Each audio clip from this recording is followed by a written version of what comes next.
Throughout the ages of man, there is one creature, one beast, that has fascinated us the most.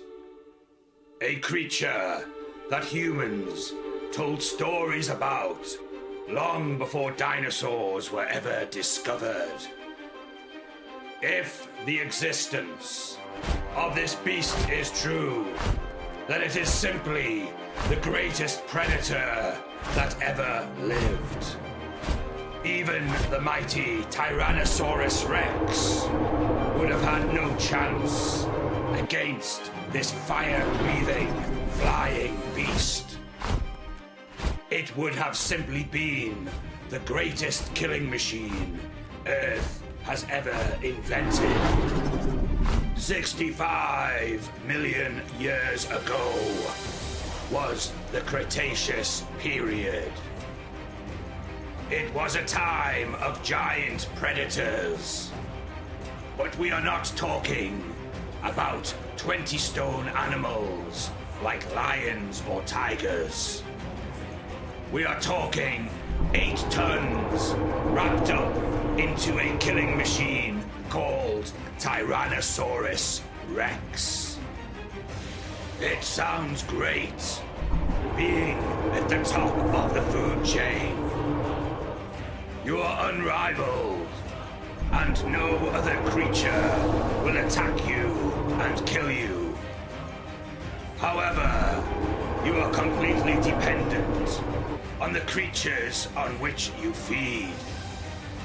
If another creature were to appear that could kill as well as yourself, then you would be in serious trouble, as your food supplies would be cut short, and this could only end with a confrontation, as both of the top predators would be so desperate for food that they would need to attempt to eat each other. A showdown would be inevitable, since we have never found any dragon bones or fossils. It is impossible to know which is the bigger between these two top predators. However, we can safely assume that the Tyrannosaur would have the weight advantage, as the dragon would have needed to be light enough to fly. In such a showdown, the Tyrannosaurus Rex would have fancied his chances, until that is the dragon breathes fire on him. But did these creatures, the dragons, actually exist?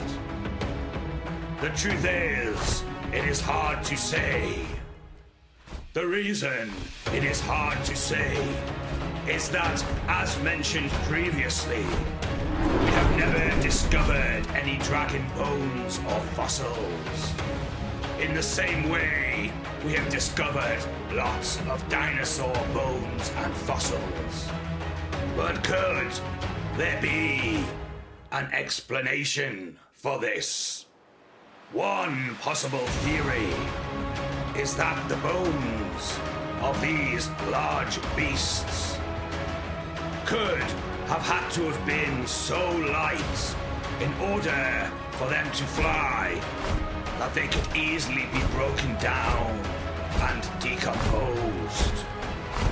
The decomposition of bones can take between a decade and 1,000 years, depending on the conditions that the bones are subjected to.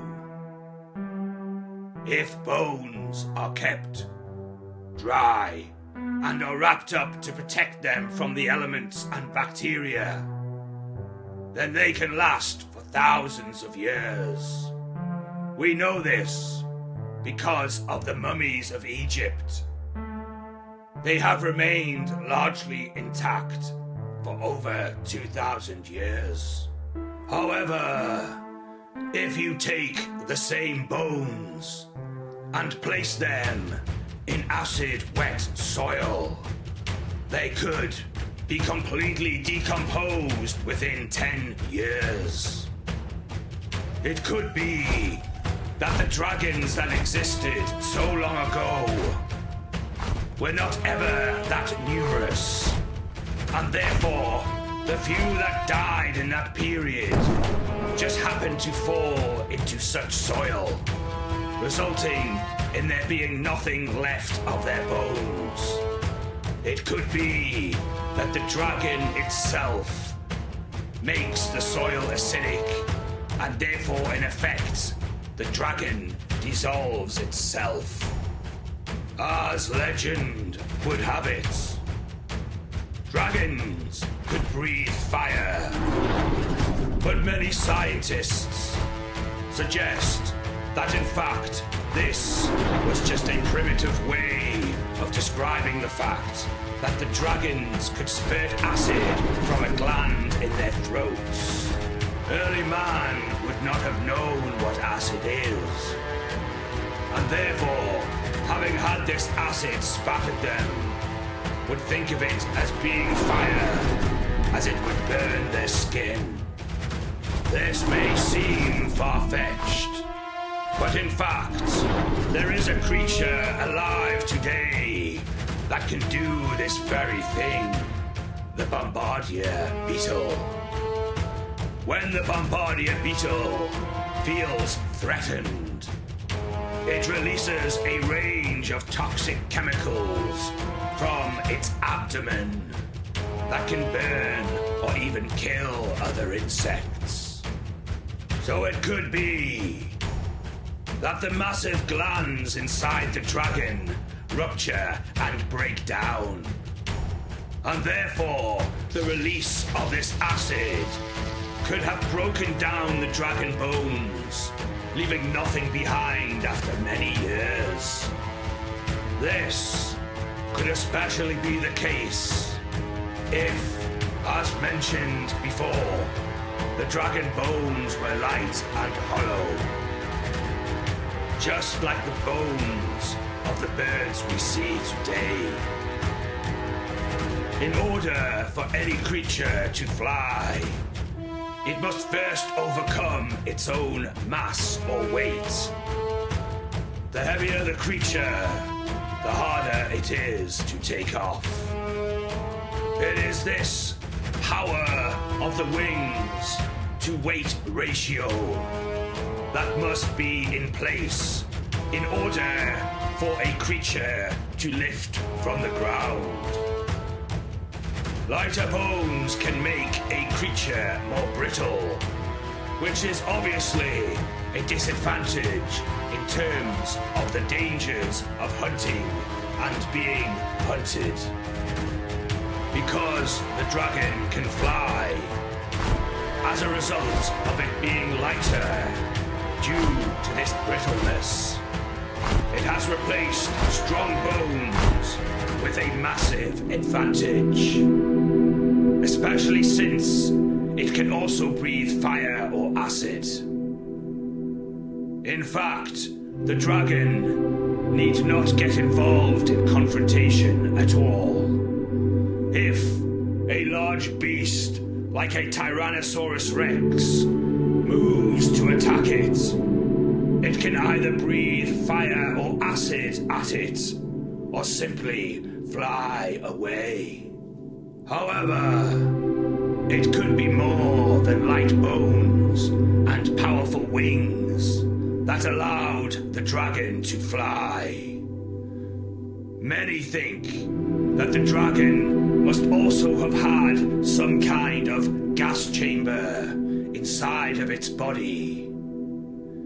If the gas chamber inside of its body was able to fill with a gas that was lighter than air, then it would make the dragon far lighter. We have all seen this effect within helium balloons. A helium balloon, without being tied down, will rise up into the sky by itself. Because although the rubber that encases the helium is far more dense than air, the helium inside is 6 times lighter than the air that surrounds the balloon. Therefore, the balloon rises up through the forces of physics. We have all seen this in hot air balloons. With a hot air balloon, there is quite a lot of physical weight or mass to overcome. The entire hot air balloon is far more dense than the air that surrounds it, and carrying humans only adds to that weight, mass, and density. Yet, by filling the actual balloon with helium, the entire device is able to rise up above the air that surrounds it, even with humans on board adding weight and mass. If the dragon is full of helium or hydrogen, then, along with its less dense bones and its powerful wings, it could have theoretically been able to take off. But that would also depend on the air that surrounds it. As just mentioned, a hot air balloon takes off because the gas inside of the balloon is much less dense than the air that surrounds it. It is the difference in density between the gas in the balloon and the air that surrounds it that makes it lift from the ground. So, if it were the case that the dragons were helped by a sack of gas within their bodies, then the help that the sack would give them to take off would be very much dependent on the temperature of the air that is around them. Cold air is more dense than hot air. And for this reason, hot air balloons find it much easier to take off in cold weather, because the difference in density between the helium inside the balloon and the air outside the balloon is greater, forcing it to rise. So, under that scientific principle, the dragon would have been helped far more by its gas sacks in cold weather than in hot weather.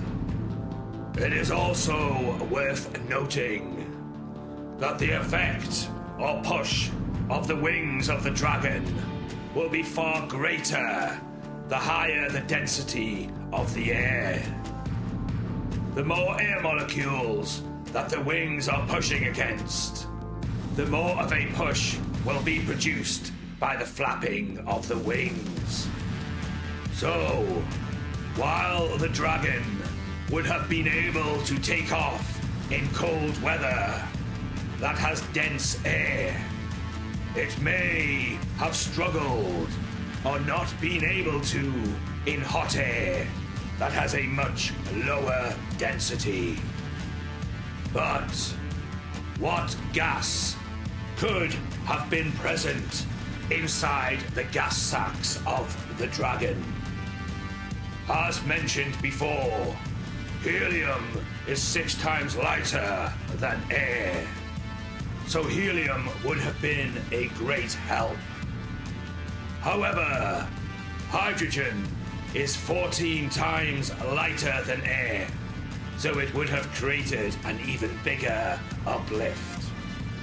But how could the dragons have hydrogen in their bodies? When we eat, we chew our food. We chew it into pieces to give the digestive system less to do.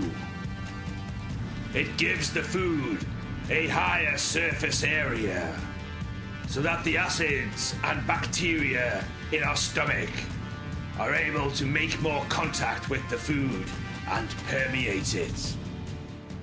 When food breaks down, like all breakdowns of organic material, it produces gas. It could have been that the dragons have a type of bacteria in their guts that produces hydrogen, and over the course of evolution, the dragons evolved to be able to store this hydrogen in sacs, thereby making the dragon lighter, like a hot air balloon with wings. Although hydrogen is not used in hot air balloons, it did used to be used in German airships. That was until the Hindenburg disaster, in which an airship blew up because the gas that was used was hydrogen, which is highly flammable. This means that the gas sacs inside of the dragon could have been used for more than one function. In a fight or flight situation, the dragon would have had two options. Use the hydrogen sacs to fly away, or use the hydrogen sacs to burn its predator. Its instinctive decisions would be very much dependent on many factors. Those factors would be how able the dragon is to spread its wings to get the uplift needed. If the dragon were in an enclosed space, like a forest, its wings could hit the branches, which would not only reduce the power of the wings, but could also damage the wings, especially if, as mentioned before, the dragon has hollow bones to reduce its weight. As mentioned before, the air density would play a massive part in this decision. If the air were dense, then the wings would have a lot of air to push against. But if the air is thin, the push from the wings would be diminished. How full of hydrogen the dragon's gas sacs are would have also been a determining factor. It could be that the dragon has not eaten for some time and has already expanded some of its hydrogen in defending itself or trying to kill its prey. The dragon would have had to have been very careful with how it expends its hydrogen supply, only using it for fire when absolutely necessary, as it will have instinctively known that its hydrogen sacs may be needed sometime soon to defend itself or hunt. But how does the dragon ignite the hydrogen? Simply breathing hydrogen at another creature would do it no harm, as hydrogen is non-toxic. Some kind of spark would be needed. You can create a spark by smashing stones together.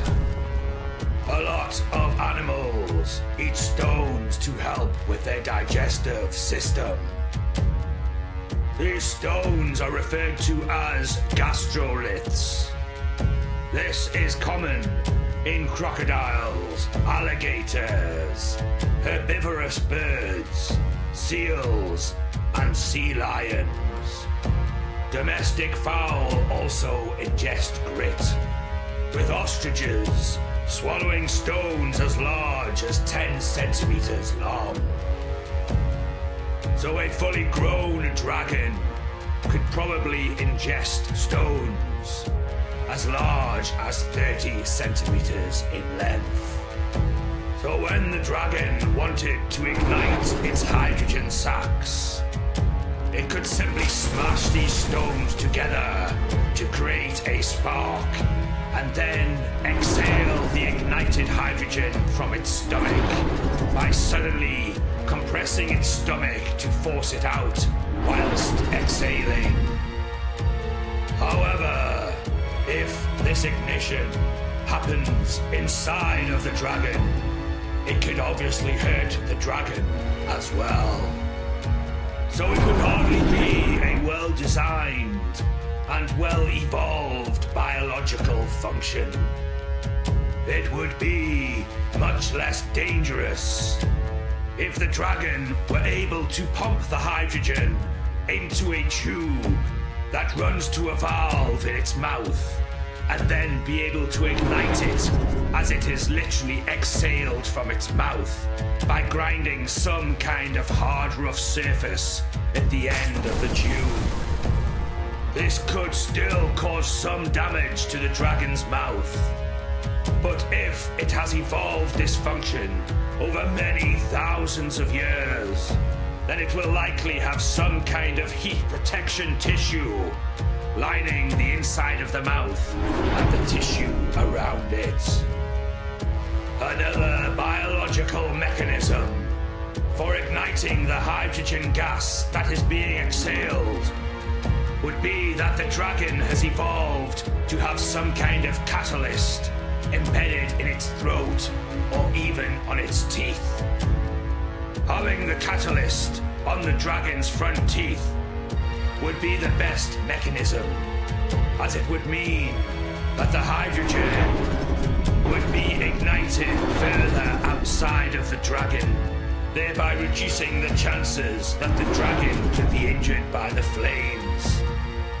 However, it could also be argued that a catalyst or some kind of flint sparking mechanism would not actually be needed, as hydrogen in itself is so flammable. Hydrogen can actually explode just by being mixed with air. This, however, could present a challenge for the design of the dragon. It would have to have incredibly well-designed gas sacs that are elastic enough to ensure that they are airtight, or else the dragon itself could just simply, suddenly explode. The only issue with this theory is that it goes against the idea that the dragon spat acid rather than breathed fire.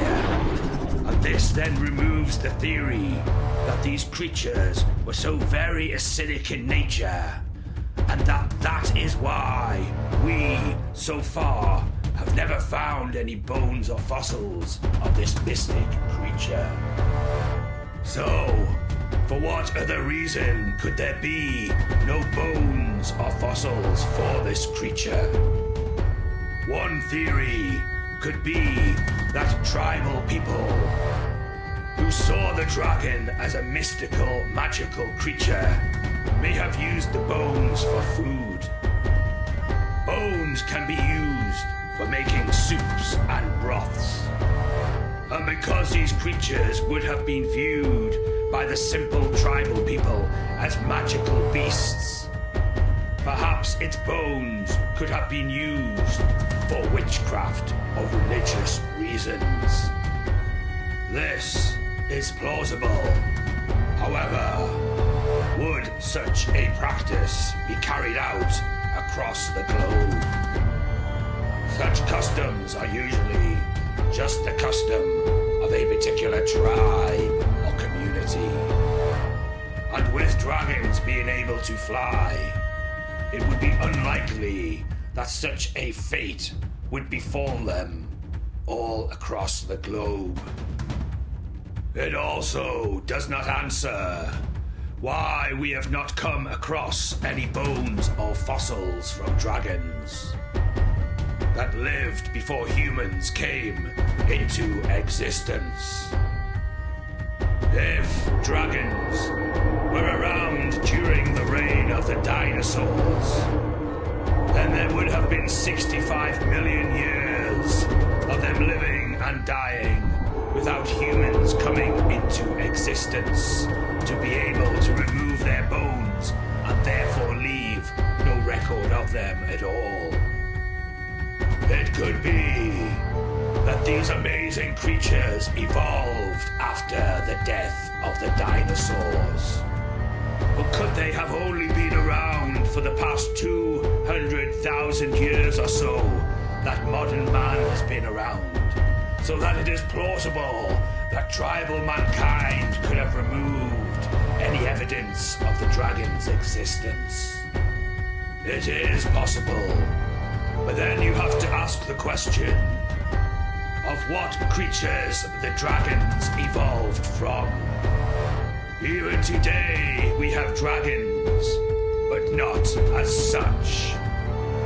The Komodo dragon is the largest of these, but is in fact a lizard. People call it the Komodo dragon because the mythical dragon has a certain resemblance to lizards. And this lizard is so large that it is the closest looking lizard to the mythical dragon. So, if we free the dragon from being a direct relative of the dinosaurs, and say instead it was part of the lizard family, or perhaps even more generally, the reptile family, which is the group that lizards are part of, then we can say that the creature only lived while humans were around, and therefore could have had its existence wiped away by human customs. In simple terms, it is just as plausible as the idea that they came from dinosaurs. And because we have never found any bones or fossils of dragons, then the less time that they are supposed to have been around results in a higher chance that they did once exist, as it helps explain why there are no bones or fossils to be found. The dinosaurs were around for millions of years, so that means that many of them died, and therefore it makes statistical sense that we keep finding fossils and bones from them, as so many of them died, leaving it a much more high statistical chance that some of them will have had their bones perfectly preserved or fossilized. If the dragon was only alive for maybe 20,000 years, and due to its high demand for food, what with it being such a large predator, was therefore not that numerous, then it would help to explain why we have not yet come across the bones or fossils of this creature that have been well enough preserved that we can identify them as dragons. Another theory that might explain why no bones or fossils have been found of the dragons is that they eat the bones of their dead. Animals are not like us. They are not sentimental. They do not understand the value of another life as we humans do. So it is common practice to eat the meat of their dead. It is, after all, simply biologically logical to do so. The meat is either going to be eaten by a competitor or become a rotten carcass. However, meat is one thing, but bones is another. Yet even today, there are creatures that eat bones, which makes biological sense, because there is a lot of useful nutritional value in bones. Even today, hyenas eat bones. So why can it not be the case that dragons would eat the bones of their dead, leaving nothing behind to mark their existence? In fact, since they are able to breathe out fire or acid, they can burn the bones and break them down to make them much easier to digest.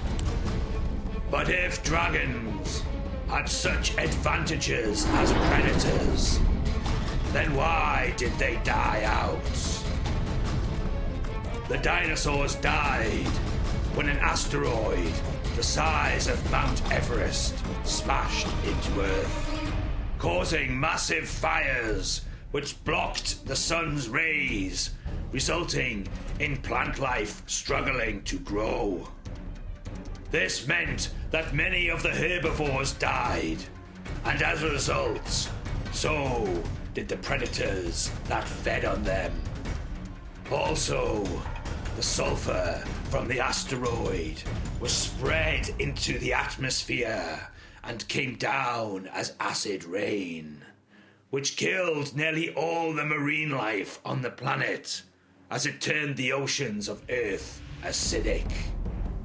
Obviously, many of the dinosaurs would have been killed by being directly hit by the asteroid, or being burned to death by the flames, or being hit by the tsunami that was caused by the asteroid that was nearly 1 mile high. It could be that the dragons were also killed by this asteroid. However, then how would the dragon have become so prevalent in human myth and history if mankind had never come into contact with these beasts, and no other intelligent race could have passed the information of their existence to us? On that basis, we must presume that if they had existed at all, then they must have survived the asteroid that killed the dinosaurs. Either that, or as mentioned previously, they evolved into existence many years later. Could it be the case that another intelligent race told us of the existence of the dragon? Many believe that the pyramids in Egypt were built by aliens, a superior race that educated us on how to build such magnificent structures. In the film Star Warrior: The Legend of Acheris, the character Jirova is an Infinite. His race traveled the universe, visiting other planets and aiding them in their development. Could such a species have been responsible for the pyramids in Egypt, and at that time told us of the beasts that once ruled the earth? But why would the dragon have survived when all the other large dinosaurs were wiped out? Well, perhaps it is their ability to fly that saved them from this catastrophe. The ability to be able to fly to the least affected part of the planet would have been a massive advantage. Flying would have allowed the dragons to fly away from the flames and the sulfur gases that were poisoning the other dinosaurs and animals. Even the 1 mile high tsunami could have been avoided through flying away. We know that the birds survived the asteroid and the effect it had on planet Earth. We know this because they are here with us today. So that fact certainly supports the notion that having the ability to fly was a massive advantage. One thing to mention, however, is that this was a particularly bad time for predators. However, nobody knows for sure that these dragons were in fact predators. We have no bones or teeth to study to confirm or deny this. So why do we assume that dragons were predators? I believe it is the fact that these mythical beasts are thought to have been able to breathe fire, that they were capable of such massive death and destruction, that makes us assume that if they did exist, that they would have been predators. But this is simply an assumption.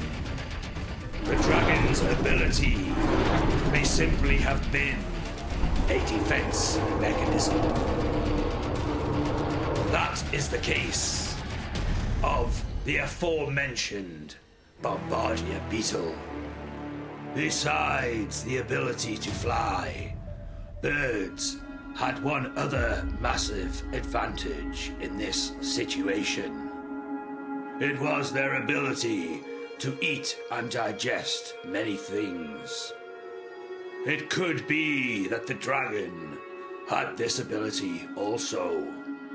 That in a time when food was in short supply, it was able to eat nuts, acorns, and some vegetables enough to survive.